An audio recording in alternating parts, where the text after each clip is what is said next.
Préparez du plâtre suivant le mode d'emploi figurant sur l'emballage. Mélangez jusqu'à obtenir une masse homogène. Avec une truelle, déposez sur la plâtresse la quantité de plâtre souhaitée et appliquez-la de bas en haut sur le mur. Répétez l'opération pour enduire toute la surface. Attendez que le plâtre ait suffisamment séché pour le lisser. Travaillez sur un support propre et lisse et protégez le plan de travail. Commencez par quelques calculs pour éviter de devoir terminer par de trop petites découpes. N'oubliez pas de tenir compte de l'épaisseur des joints. Derrière une cuisinière, des joints de 2 ou 3 mm de large sont fréquents. Appliquez la colle sur le mur, en collez maximum 1 mètre carré.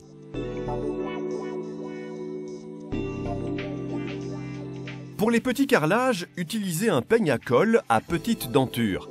Inclinez le peigne à 45 degrés pour étaler la colle.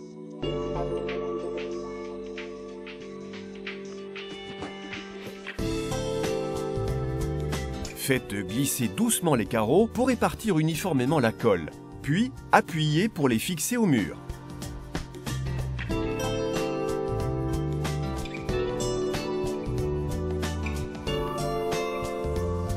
Vérifiez que la première rangée soit parfaitement verticale. Les carrelages métro se placent de préférence en quinconce. Les croisillons ne sont pas utiles dans ce cas.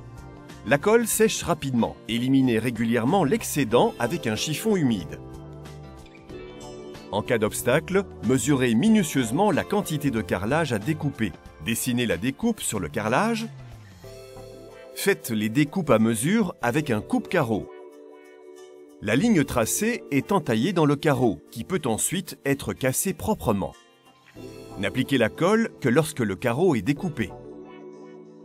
Éliminez rapidement l'excédent de colle, notamment au niveau des joints. Attendez minimum 24 heures avant de jointoyer. Préparez le produit de jointoyage conformément aux instructions figurant sur l'emballage. Respectez la proportion produit sec-eau et utilisez un mélangeur.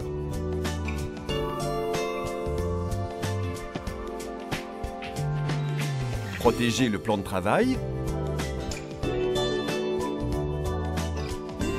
Appliquez le produit de jointoyage à l'aide d'une raclette en caoutchouc en travaillant en oblique pour bien remplir les joints. Utilisez le plat de la main dans les endroits difficilement accessibles pour la raclette. Juste avant que le joint soit tout à fait sec, éliminez-en l'excédent avec une taloche pour carrelage ou une éponge. Procédez également par mouvement en diagonale et rincez régulièrement l'éponge.